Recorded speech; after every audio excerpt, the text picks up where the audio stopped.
Iowa's News Now Sports has your all-access pass to all things Hawkeyes. This is Eye on the Hawks.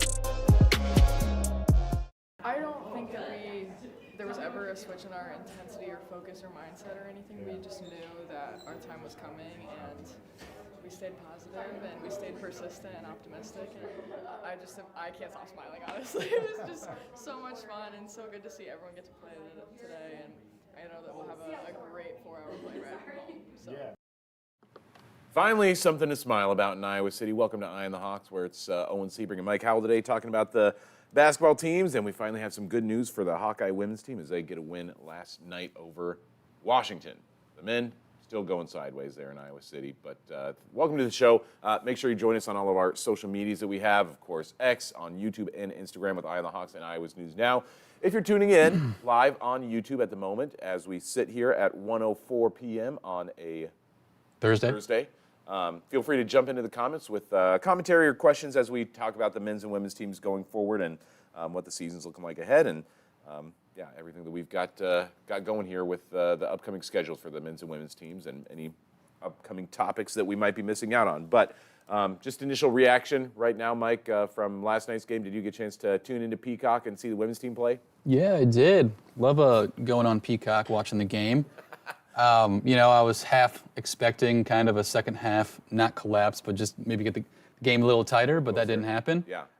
They had a solid 30-point lead throughout in that second half, and really got to empty the bench. Kelly Levine got in, and so that's pretty good to see. And Jada Jemfe scored a few points, I think. Yep. She had 5. Really? Wow. Yeah, she hit like 4 free throws, yeah. So it was an all-around good matchup, and, something that this team really needed. Yeah. I was really surprised to see that, frankly, just because of how things have gone these last 5 games where, they collapsed against Oregon, they collapsed against Nebraska, the turnovers, the free throws, just everything kind of going sideways for them in a game. And I'm just kind of sitting waiting, like, all right, what's it going to be tonight? And I know they did have their turnover issues last night, but overall it was just like the absolute perfect, complete performance that they needed to snap out of that 5-game losing streak. If they'd lost 6 in a row, that would have been their first since 1999, I think, the last year before Lisa Bluter took over as head coach. It was 99, and I was wondering, when was the last time they had a 5-game? I'm sure you looked this up for one of your sportscasts. So I should say it might have been 2 years before Bluter took over. It might have been the 98, 99 season. Anyway, Lisa Bluter in her entire tenure, 24 seasons, I believe, had 2 5-game losing streaks. One in 2013, I think, and then another one maybe in like 06 or 05. But that was it. And so the last one longer than that was when Angie Lee was the head coach in, I want to say, the 98-99 season. I read 99, so it could have been the back half of that 98 season. I think that's correct. It was like January into February of 99. But yeah, they had a 7-game losing streak, which is tied for the program record for longest losing streak is 7 games. Really? So, yep. Wait, 7 or 6? 7. Okay. Yep. There are a few losing streaks they've had longer than 5. Not a lot, maybe like 4 or something that have gone to 6 or 7 games. But I don't know if that's a good thing or a bad thing that 7 is, if that's an impressive number to be your longest losing streak in your entire program. If you're I don't have the numbers, but you think if you're a really bad program, you could lose like. I mean, Iowa State men just like 4 years ago went 18-0 in conference, which it's crazy to see how that program's turned around. 0-18? Yeah, they went 0-18 in the conference. I don't know if they had any. They probably had a few. I don't know if they lost 18 straight. I'm not sure how the schedule worked out there, but I think they went winless in the conference. Yeah. No, they did. I just didn't know if there's like a conference game, then a few pasties, and then because the Big Ten does that. I'm not sure if the Big 12 does. Well, it was like the COVID season, so I feel like they were playing mostly conference games that year anyway. So yeah, that was a disaster. But yeah, Lucy Olsen, I mean, she had gotten into her head a little bit, it seemed like, lately. She sure snapped out of it last night. Somebody who's not really known to be just not a big 3-point shooter. She's known for a mid-range game, but did she finish 4 for 4 from 3-point range? Yeah, 4 for 4. She was 8 for 8 overall.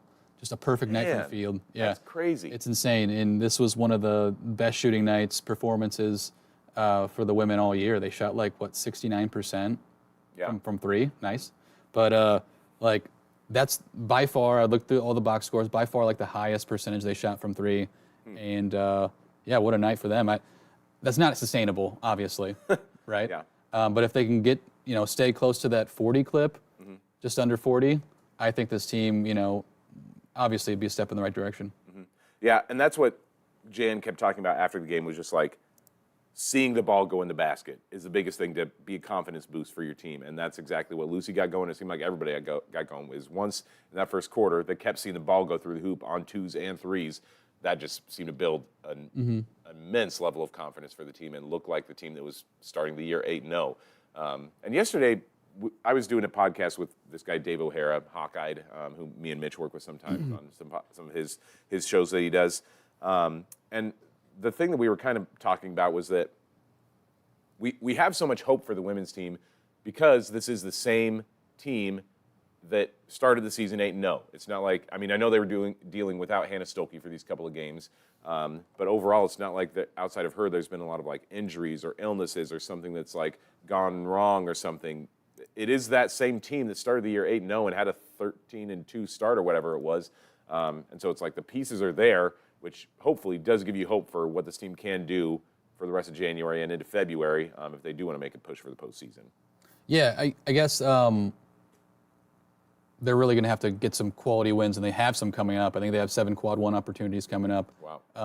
In the remaining part of the schedule. 7 quad 1s coming up? Let me look at my notes real quick. I mean, that's pretty impressive, as we were talking about on the last show. How 6, and then the rest, every other game is a quad 3. So, you know, they're favored in 3 games. They're probably going to be underdogs in 6. And if they finish that way, obviously basketball never turns out that way. They would finish, I wrote it down here, 19-13. If they lose all the games they should and win the games they should, 6-12 in conference.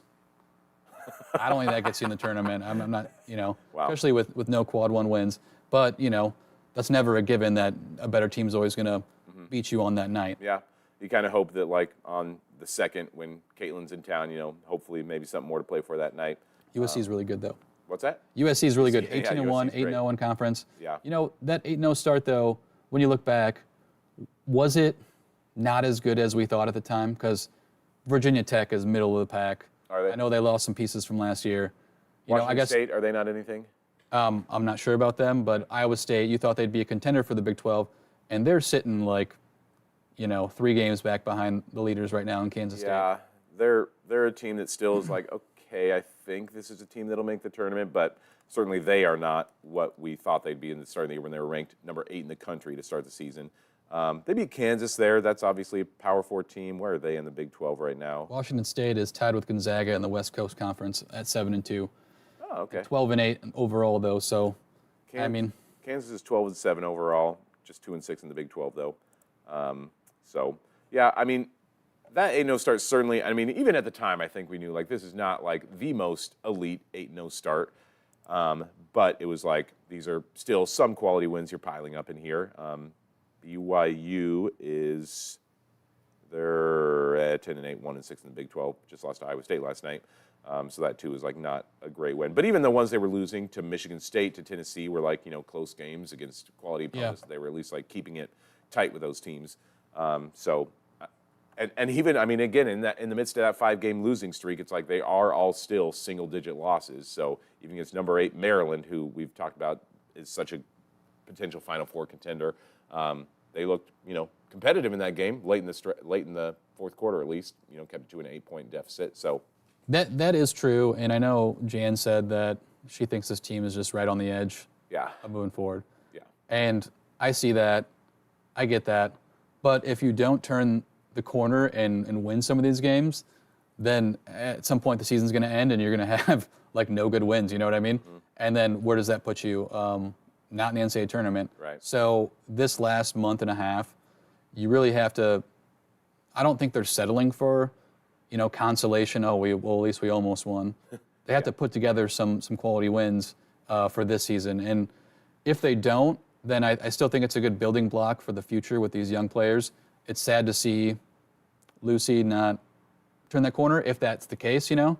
But it still is definitely good experience for Taylor Stremlow, who's really been kind of excellent as a true freshman. Ava Hayden got more minutes last night with Hannah out. Really exciting to see. Tegan Mulaney and then Aaliyah Guyton, I think, is one of the bigger surprises, just knowing that she's coming off that injury. Yeah. And I will say that I'll even eat some crow on this because there were a lot of people in Iowa City and in the state of Iowa who, like, who kind of scoffed at the preseason Big Ten standings because they only released the top 5, so we don't know who was actually put where. We just know that Iowa was outside of the top 5. And I know the program, that a lot of the players were like, are you kidding me? You're not going to put us in the top 5? And a lot of people are like, oh, man, I don't know. This team looks like they're pretty good. But, boy, they sure do not look like a top 5 team in the Big Ten right now, especially, again, when you have USC, UCLA, Ohio State, Maryland, and then, Michigan State, Michigan, and Minnesota all ranked. Nebraska playing well. I would have to prove a lot and win, at least 2 of those games against top 10 opponents for me to start thinking again that this looks like one of the best 5 teams in the Big Ten. Yeah, I think at this point that's out of the picture, right? Just looking at the standings, the unbalanced conference schedule, there's 2 undefeated teams, that's 2. There's 2 one-loss teams, that's 4. And then Nebraska and Michigan State have 2 losses.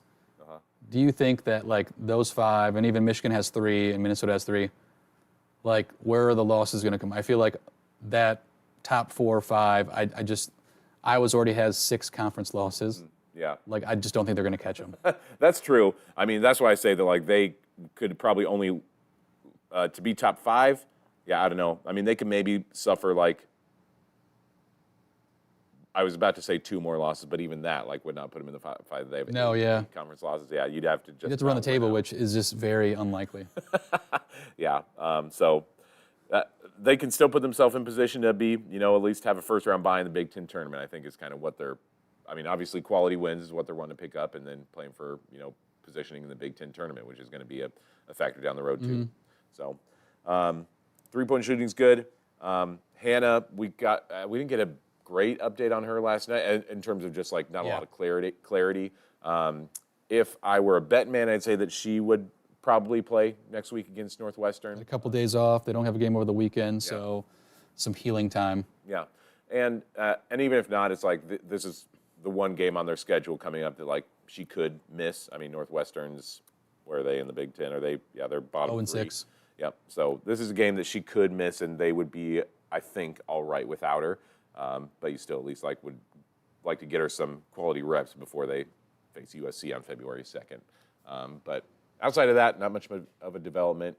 Natural that she misses those games after that overtime concussion that she suffered against Nebraska. But I'm sure they could use Hannah back in the lineup. But last night didn't seem like they needed her all that much. Yeah, you even said a few weeks ago that this team goes as far as Hannah goes, and I agree to an extent because I think you're going to need just a post presence like her. Addie did play good last night, but I just think Hannah brings just a different factor to the team when she's playing really well, and they're really going to need that when it comes to. Think about some of the bigs they're playing with Lauren Betts, for UCLA. They only play them once this year. Well, most Big Ten teams they're playing once, but that just seems like I guess. I thought they did relatively well against Murkowski. She got in foul trouble against Nebraska. It was more so the true freshman, what's her name, Emily Britt?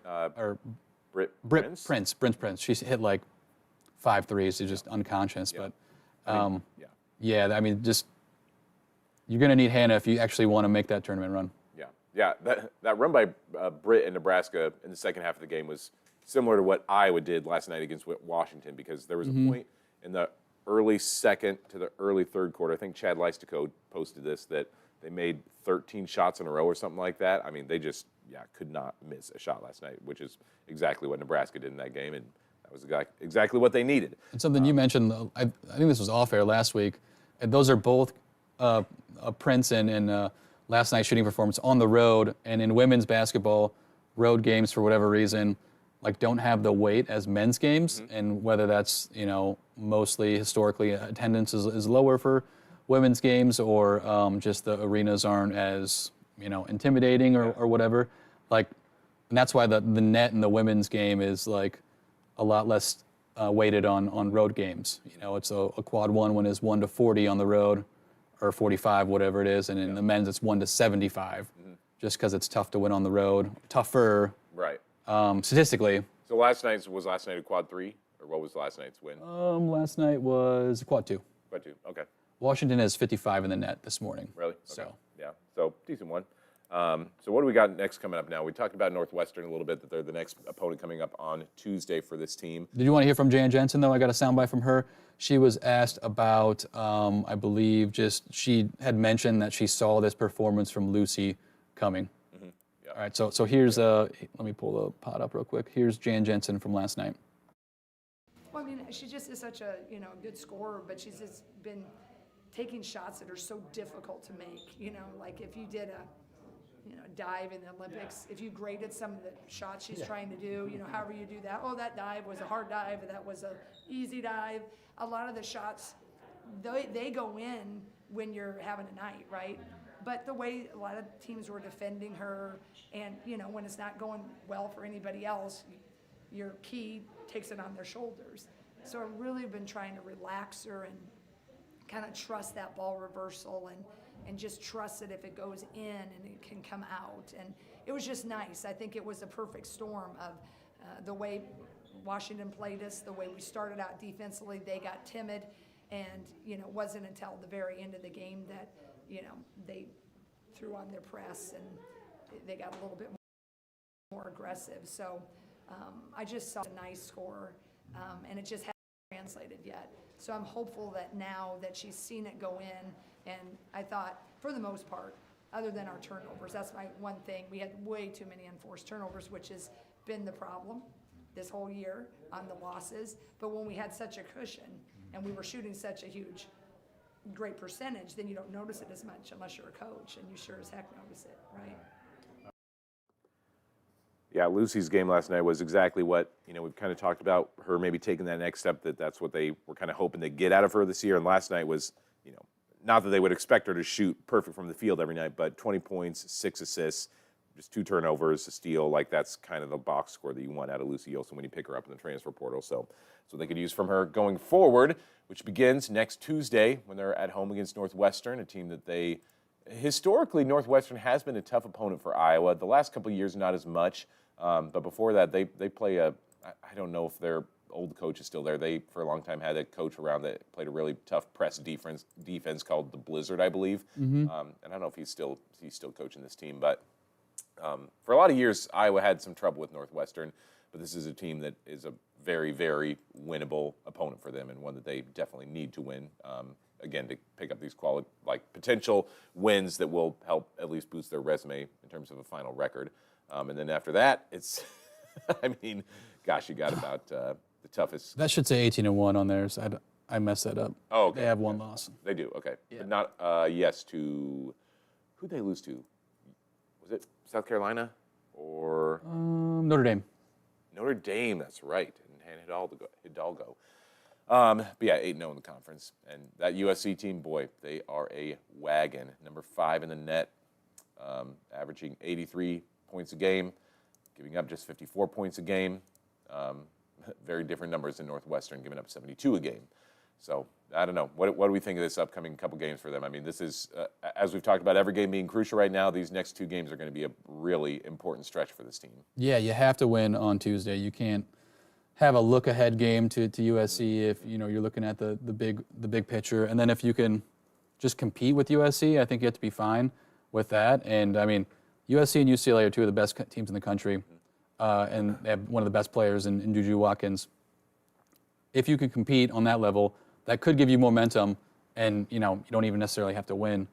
The one thing that Jan said that rings so true when I was watching that game is the turnovers. They had 24 turnovers last night in a win, 7 in the fourth quarter, and I counted a lot when they were shifting, when Washington started pressing with like 3 minutes left, when I don't know if you were watching the game, when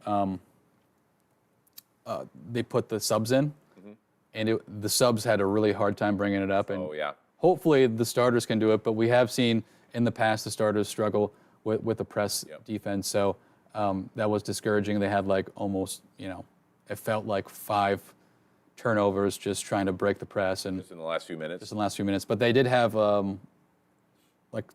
half of those, maybe 7 in the first half. So they still had, a good amount in the first half, but it was 6 in the third quarter, 7 in the fourth quarter. Wow. Really concerning, but 20-point, 30, they had a 20-point win, so you don't really. Yeah. it's still a concern, but at least you got the win. Yeah, almost have to let Lucy just like take charge in that scenario because I mean Caitlin was so good at that. They'd get the ball into her and she would just hammer through the defense if they were trying to press her. I mean, she'd just like split right through them. She'd just go for it, and if she pick up a foul, then she'd pick up a foul. But more often than not, she was just going to press right through it and get down the court. And so they almost need to have Lucy do that same thing, where it's just like, don't get frazzled, just like put your head down and go right through there. I don't know, because that could trip them up if it does get to that point.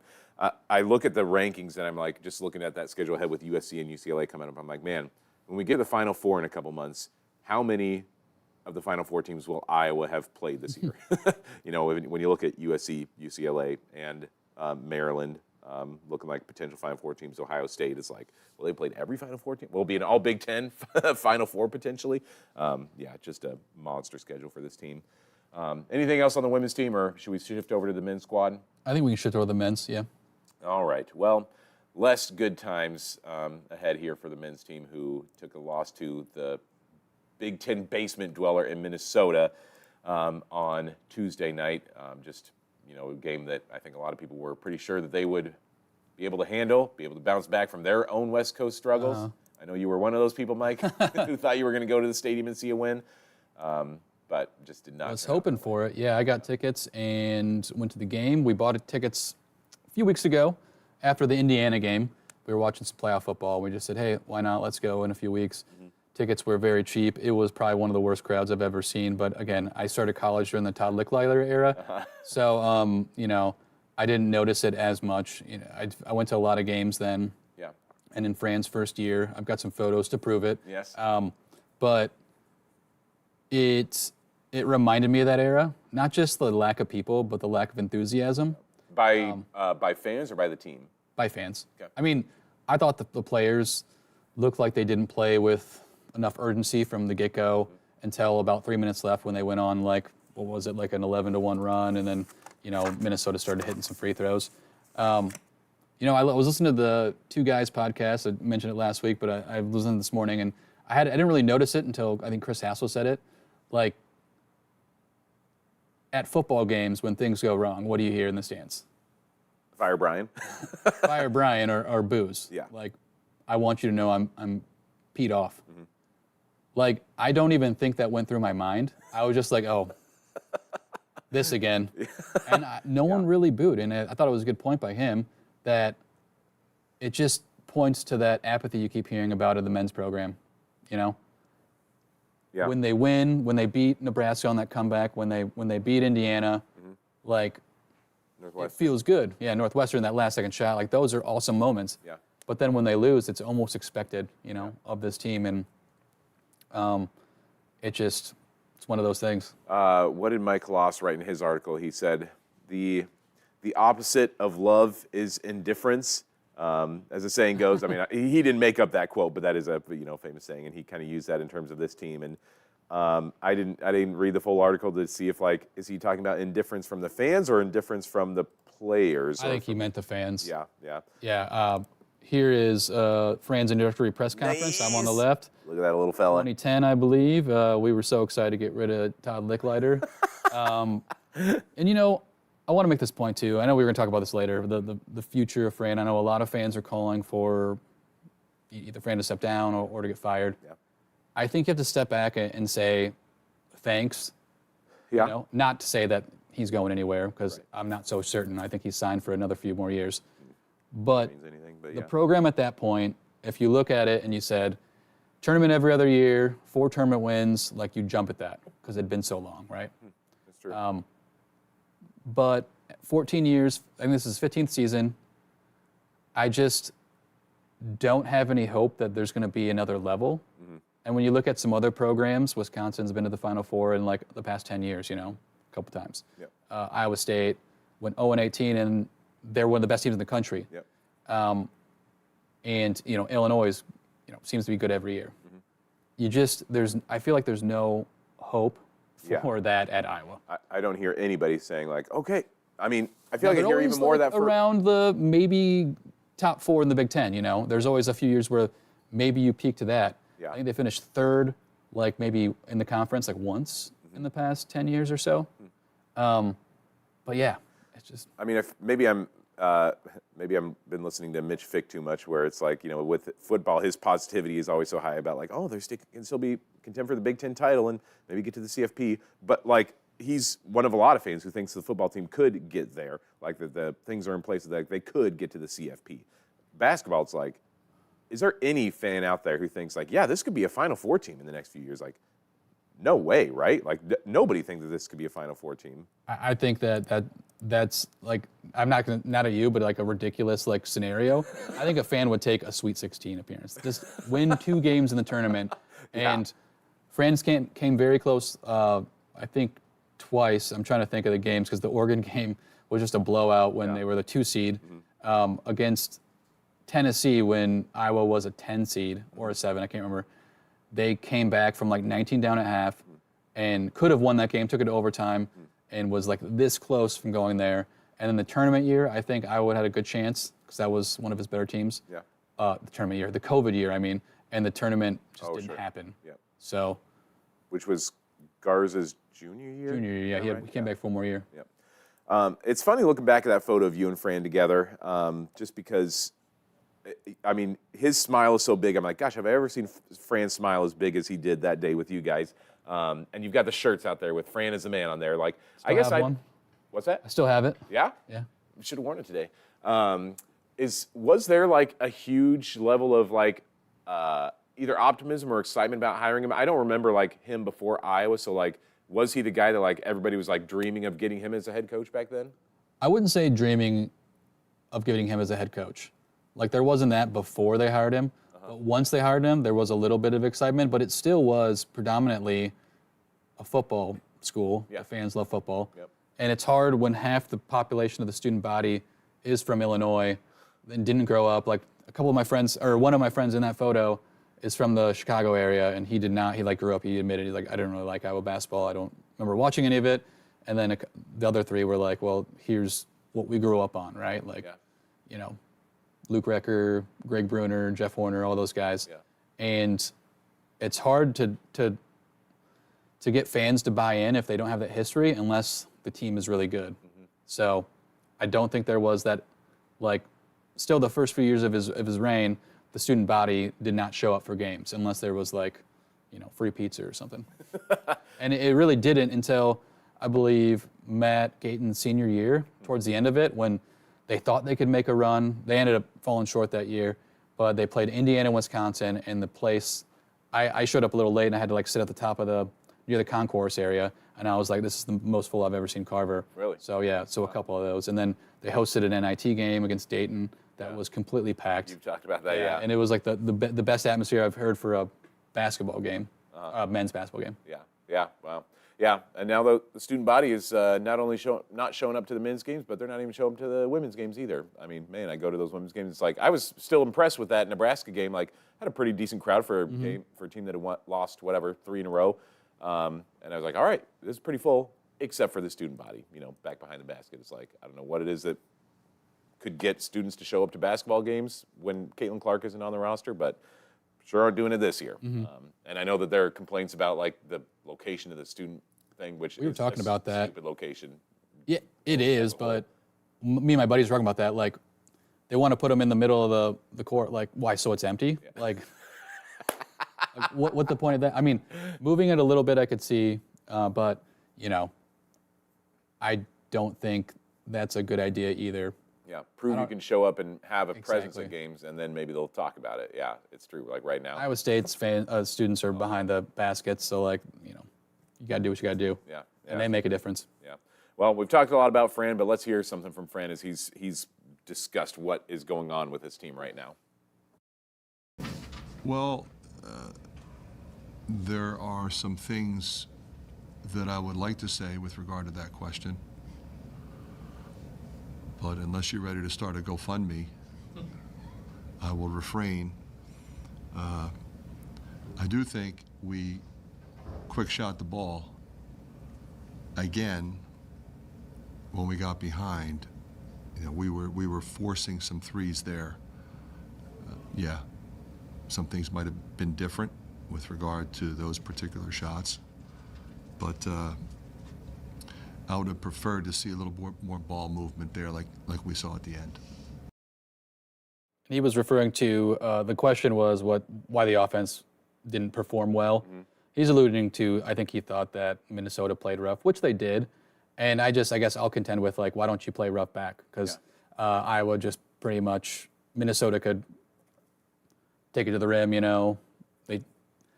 Iowa's defense is not tough, right? And if another team bullies you around and the refs are going to let it go, mm-hmm.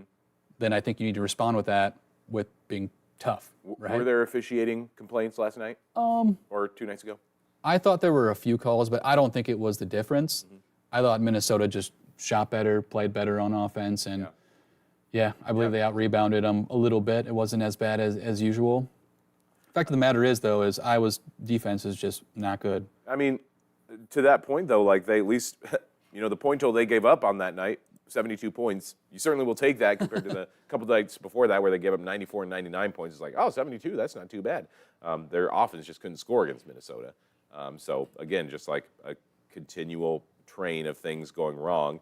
And these, including that game and these 4 out of 5 games that are going to be at home for them, this is kind of I think this is the crucial point in the season for them where it's like, this is your make or break time, where it's like, if you don't win at least 3 of these upcoming games, it's like, I don't see any way that you get in the NCAA tournament. I mean, I almost think that ship has sailed. I frankly do too. Like, I mean, I can say if you win these, you can maybe get back into it, but it's like, I have no hope that they would. Like, there's nothing that I've seen on this team that makes me think, oh yeah, they could win 3 of these next 4 games. Like, what would make me think that? Like, it just does not seem like a viable option right now when you have, you're at Ohio State, you got a good Purdue team coming, Wisconsin, that's always a good game, and they just, what they score against them last time? 118 points. Like, you're going to tell me that you're going to somehow win 2 or 3 of these next upcoming games? Like, I don't think so. Yeah, and I'll preface this with, if they do win 3 of those 4 games, I think I'll change my tune, what I'm about to say. But when you look at when you look at what Iowa is right now, defensive efficiency, last in the Big Ten, 156th overall. I wrote some stats down. Okay. 3-point defense, last in the Big Ten. Really?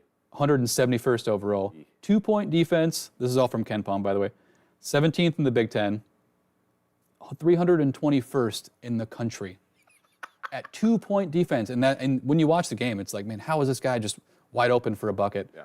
How is this guy just getting, blow right by a defender and get an easy bucket? Free throw percentage, not really defense, but 16th in the Big Ten. Mm-hmm. I only put that one on there because there were some crucial missed free throws, and I don't want to pile on Seydu because I thought he played really a decent game. Yeah. But you hit those 2, you're down 1 with 15 seconds, and you have a shot. Right. But the fact is that they shouldn't have been in that spot to begin with, because I think that team is a little better than Minnesota. Yeah. Oh, we sure thought so.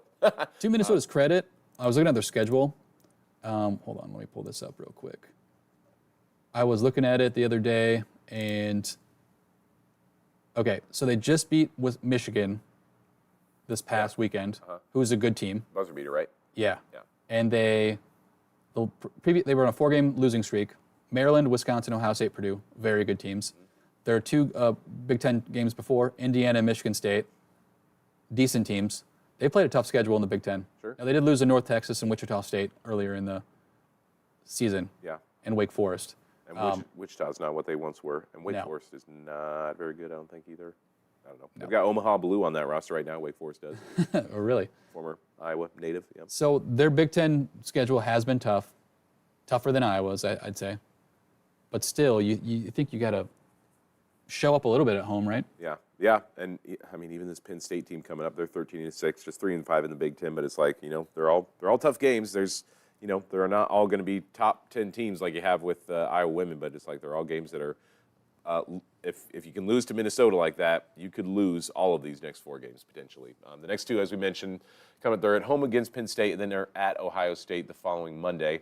The Penn State game is this Friday, just tomorrow, I guess. See some winning records there. Points per game up in the high 70s, low 80s. I don't know. You know much about either of these teams? I guess Penn State is like the most forgotten Big Ten basketball team to me. I'm like, oh yeah, Penn State has a basketball team too. They're such a heavy wrestling school in the winter that I just kind of forget about their basketball team entirely. And then Ohio State. I mean, these are, high in the net. Both would be quad. Wait, would they be quad Penn one? State's quad 2, Ohio State's quad 1. Quad 1. Yeah, Road games are usually always in the Big Ten, but they're actually, if it was a home game, it'd still be quad 1. Yeah, Penn State coming off, they just came off a 4-game skid too. They beat Rutgers on Monday. But again, they played a lot of good teams. Michigan State, Oregon, Illinois, Indiana, tough 4 stretch of games, right? This team, when you look at their net and KenPom, they're 15 spots higher than Iowa. So the metrics say, this should be a really good game. When you look at KenPom, his predictive score is Iowa 86, Penn State 84. They got a couple of good players. Ace Baldwin's their leading scorer, their point guard there. Scores about 15 a game. I think it's going to be a really competitive game, hopefully. Yeah. I mean, if Iowa plays like they did on Tuesday, then it probably won't be. But you saw them bounce back when they got beat up by Wisconsin and won the next game against Nebraska. Mm-hmm. Hopefully you see that again, because you were mentioning how dejected Peyton and Owen looked. Yep. Post-game presser. Here was Owen, and here was Peyton. Both were inconsolable. This season definitely, and I feel bad for him, is not the one that Peyton Sandford thought he was coming back for. And they're going to have to pull out some miraculous wins, but it starts with Penn State. You have to win this one if you want to even think about it. Again, with their defensive woes, and they're not shooting very good recently, I just don't think they are going to, even be in the conversation come March. So did you say I was just 15 spots below Penn State in the KenPom? I believe so. I think they're around 60. I guess that even just surprised me that I was that high in the KenPom still, that they're around the 60 point. Yep, right at 60. Really? All right. Mm-hmm. One spot below Indiana. At least says something for some of the credit they're being given for their schedule and where they're at in the season. So, as we say, the cards are still on the table for them. I know we try to be very careful on this podcast about some of the things we say about either coaches or players, just because we don't know who might listen. We don't want to get in. You still got a job to do. Yeah. We don't want to get in a sore spot with the university for something we say. So I'll approach this in a somewhat diplomatic way, but it's does this start from Fran? I mean, is he the guy here that is kind of shouldering the load for where this team is at right now? Because here's what I kind of thought about yesterday. I'm like, it seems like about every season there's at least 1 or 2 times where there's that viral clip of Fran doing something outrageous, yelling at a ref or getting mad about something.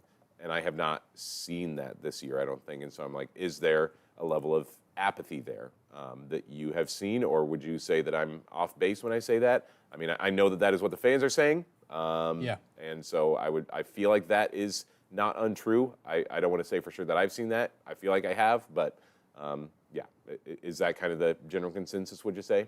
I haven't seen the major out. You're talking about when he slammed the chair at Michigan State 10 years ago. 2 years down ago. The ref. Against Michigan State, and that spurred a 10-point comeback in a minute. I haven't seen that major one. I do think there's spots where he still jars of the ref, even against Minnesota. The possession arrow never got turned around one time. So Minnesota had just gotten a jump ball. Literally 15 seconds later, there was another jump ball, and they were about to give the ball back to Minnesota. And we're sitting there screaming dude, you just gave the ball away. And Fran looked like he was gonna pop off, but They fixed it. So and there was a few other calls where during the timeout he went and was just talking to the ref the entire time. So I think there's some credibility to that. I just don't know if maybe he was already an older coach when he got here, right? Yeah. I'm not saying he toned down in his older age, but maybe there is some credence to that. Yeah. I'm not sure. Fran McCaffrey is he's 65 years old. He actually is a little older than I thought. I thought maybe high 50s or something. Mm-hmm. But he's older than my parents. Almost has the same birthday, May 23rd, 1959, a few days before me. I'm going to try to choose my words carefully, but it's it is understandable, especially a guy his age who is a father of. Does he have 4 kids? 4 kids, yep. He does. the 3 boys, and then is there a daughter? There's a daughter. Yeah. So father of 4, who his youngest is a senior this year, about to go play at Butler. Got another son playing at Butler right now. He's got Another son coaching at Butler. It would be understandable if there was a lot of attention right now at Butler. Not to say he even wants to coach there, but it's like following what's going on their team, like seeing what Patrick's doing over there. You know, what kind of nights he's having, like wanting to watch their games. Like that's just human nature. That's not saying anything about his coaching style or something, or like that's the reason why I was losing. But it would be understandable if there's a lot of attention being paid to Butler's team right now. At the end of the day, do I think Fran's going to be the coach of this team next year? I'd be a little surprised if he's here next season, to be honest. And I don't think that would come in a firing form. I think the university kind of feels like you do, Mike, where it's like he got this team to a few NCAA tournaments, and he turned around a program that was really in the can after Todd Licklider was here. And so I think they have enough grace for him that they would let him leave on his own terms, but I just don't know if he would want to be here next year with, again, a lot of family investment out in Indianapolis, with Jack going out there, and with obviously Connor and Caitlin are going to be probably setting up roots there. I'd imagine that Patrick probably will do the same thing. So I just find it hard to believe that he'd keep his base here in the Midwest. Here in Iowa, I should say. Indiana's still Midwest. Yeah, you know, it's always tough when you don't have the direct conversations with them to see where their head's at and everything. And I think coaches definitely never want to leave on like a sour note. But I do also think that when it comes to coaching, like being somewhere for an extended period of time, it can be beneficial. Like when you look at Kirk Ferentz, maybe Mike Tomlin in the Steelers or whatever. You know, Joe Paterno when he was winning titles in the middle, you know, or not titles, when he was just, you know, having those great teams. Yeah. Just, it could be beneficial, but it also can, like, there's a time and period where it could just get stale. Yep. And that's what I feel, you know. Yeah. Iowa men's basketball has been one of my favorite sports since I was a kid. Sure. And right now, I honestly, like, I'm going to watch tomorrow, but I kind of don't want to, you know? Like, that's where I'm sitting at. And I feel that with other fans, and I was even with a friend I hadn't seen in a while from college who was saying some of the same things, just it's gotten stale. And it's have to do with the style of basketball. I'm sick of watching Iowa give up like 80 points to teams that aren't good. Do I want to go back to a Licklider style where you can't score? Yeah. No.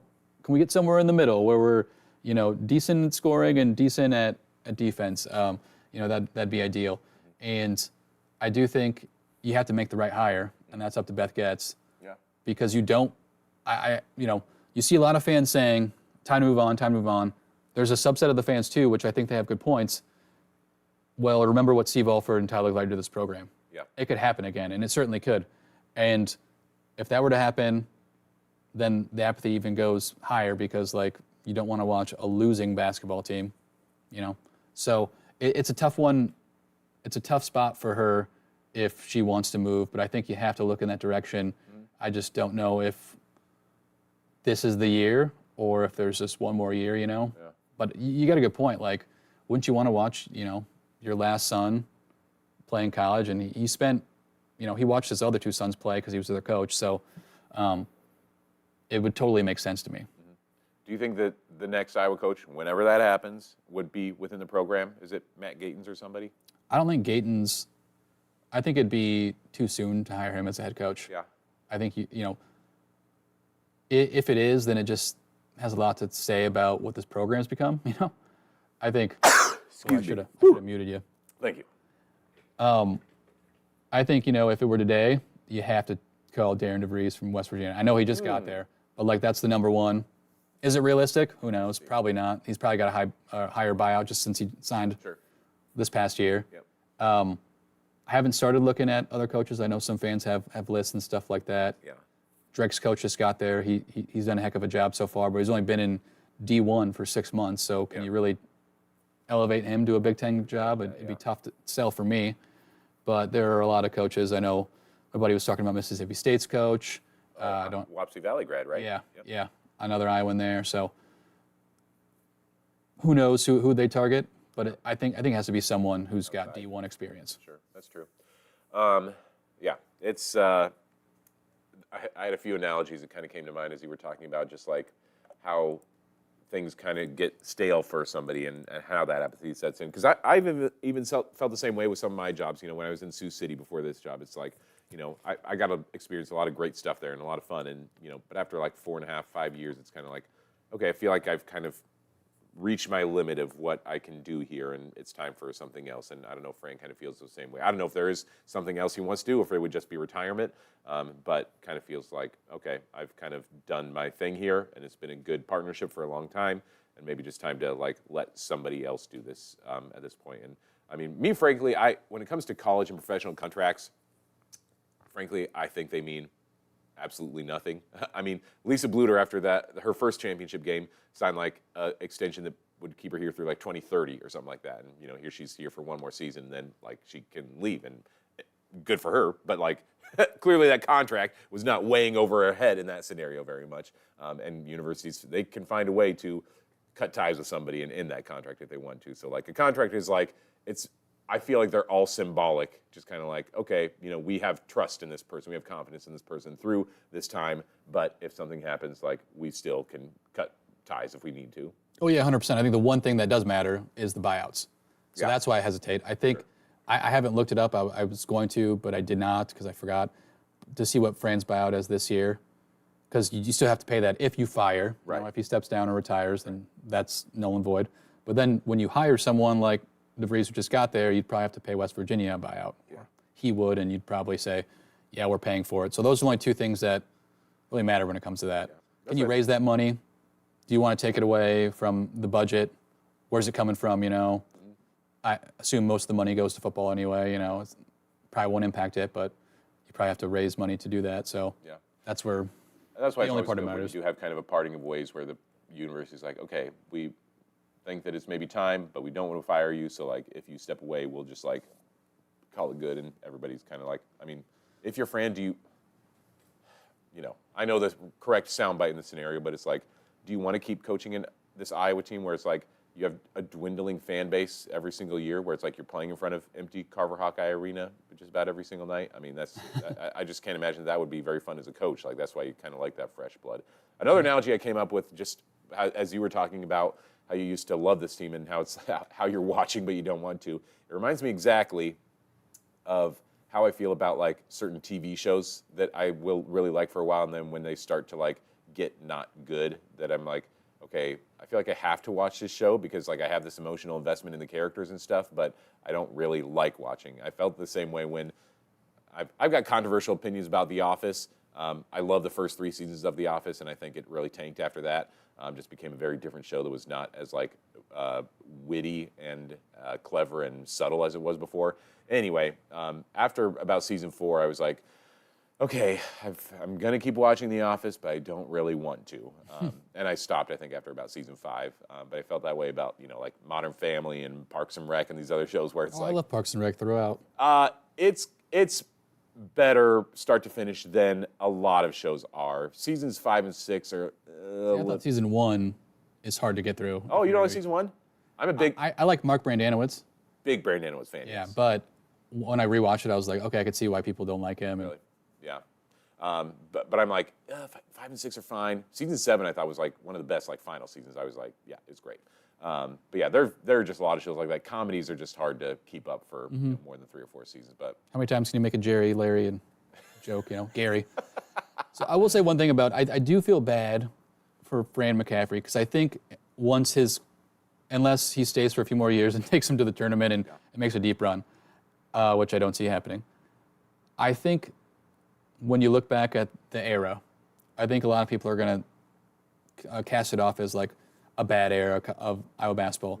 But he did bring this program back from its absolute bottom pit, and I do think he gets credit for that. I would assume that he personally feels like the fans here don't give him enough credit for it.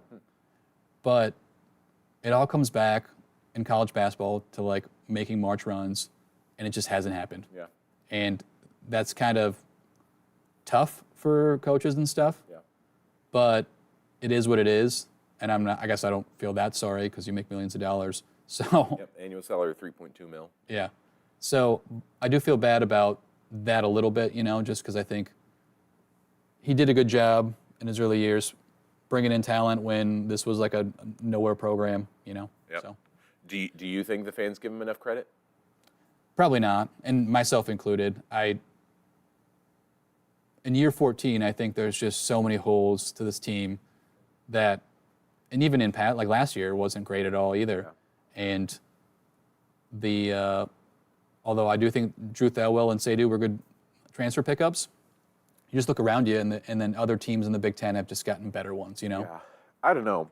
I would say that if that's the way he feels, I would maybe disagree with that on a couple of points. I agree for sure that he should deserve a ton of credit for the turnaround after Licklider. That like those next 5 or 6 years, like being able to get to 3 NCAA tournaments, yes, win a couple of games there, like a lot of credit for that. But like after that, it's just been kind of a steady either plateau or decline. Especially when you consider you had 4 straight years of draft picks. You had Joe Wieskamp, Luka Garza, and then Chris and Keegan Murray. Like, how did you not parlay that into something better? Like, not even necessarily. I mean, I know NCAA tournament upsets Big Ten happen, tournament title. Yep. But His crowning achievement. Yeah, pretty much. Yep. But after that, there hasn't been a major recruit that's been landed or a major marquee thing that has happened after. Even with Keegan, I think lost in the first round of the tournament to Richmond that year. Yep. Chris did. Yes, Chris did make it. They lost to Auburn in the first round. But it's there just hasn't been okay, now who's your next NBA guy? I mean, Peyton sounds like we'll get a chance at the NBA, but I just don't think he plays enough defense, man. Yeah. Who's gonna put him out there? I don't know. I mean, that's the joke about the NBA, obviously, though, is that they don't play defense, and so do NBA teams I think that's what ignorant fans say. If you watch a game, especially a playoff game, those dudes are just the offense might beat them more often than not. But that's just because they're so skilled. I don't know. There's a lot of good teams that play good defense in the NBA. I don't like that take either. I've never liked that take just because I'm okay, do you realize that they play 8 more minutes than a college game? Is naturally, if a college team played 8 more minutes, you'd be scoring 100 points almost every game. And yeah, it's just you have the most elite athletes in the world, the best scorers on the planet. These, Steph Curry's what are you supposed to do? Not give up 100 points to the Warriors? Yeah, I've never thought. Do you want to try and guard? Not even him, but how many people do you think can guard Jason Tatum one-on-one? Yeah. They are tough to guard. That's why it's hard. Yeah. With the exception of the NBA All-Star Game, that is a showcase and no defense. They won't even pretend like they're playing. That's a good point, though. When you say that argument, watch that's actually no defense. Right. And then you watch a real game. Yeah. I don't watch a lot of NBA, but I hate that take, so I just want to say that. So anyway, I do feel like it is just a time where they maybe just need kind of something fresh in the program to get the fans back in there, because I don't think that the administration would see the fans coming back to these games anytime soon, unless they land a major recruit or something. They or if they turn it around and get look, they have I told you the women's stats real quick, and we're running a little long, but they have 9 quad 1 games left and 12 games remaining. Right. If they win half of those, they might be a tournament team. I just don't see it. Yeah. I'm forecasting, from what I've seen from this team, I don't expect them, to play good enough defense, to rebound as well. And the rebounding is is partly due to because they're so small. Yeah. They run a small lineup, and Fran feels like he has to because the bigs haven't developed, and Lodge hasn't taken that step forward. Josh Dix was guarding a guy that was 5 inches taller than him 2 nights ago. Yeah. That's a tough ask. Yep. They've lost 4 of their last 6 right now overall. I mean, we know that, but it's just yes, the chances are there, but it's there's just not been anything that would give you hope to think that they could win 6 of those games. So sure, things could turn around and they could still be a tournament team, but sure don't look like it right now. So we'll still unpack more of that in the coming weeks ahead here on Eye on the Hawks. Got a lot to talk about with home women's games, home men's game. Again, make sure you follow us on our social medias with Eye on the Hawks on X, with YouTube and Instagram with Iowa's News Now. Always lots of great Hawkeye content on the YouTube page. We upload full interviews and game highlights. And make sure you're we've got a great game coming up February 2nd where Iowa's News Now is putting a 30-minute special before the game that's going to air on Friday the 31st, I believe that is, and then on the 2nd as well. So we're putting a lot of eggs into that basket right now. That's going to be a big production for us too. So a lot of good stuff coming up basketball-wise here on Eye on the Hawks. Mike? Real quick, it was funny because for that special, Mitch Fick interviewed Beth Getz at Carver, and he posted like more to come later, and people thought that she was announcing Fran was getting fired, but he had to be like, no, we're interviewing for a Caitlin Clark Iowa women's basketball special. Like, bad time. Sorry, yeah. That was just a funny thing that happened. Yeah, yep. So, but we do have a lot of good stuff ahead, and you can hear that Beth Getz conversation coming up on that special and on our YouTube page. We'll post the full thing on there, I'm sure. So, for now, for Eye on the Hawks, Mike Howell, I'm Owen Sebring. We'll see you next time.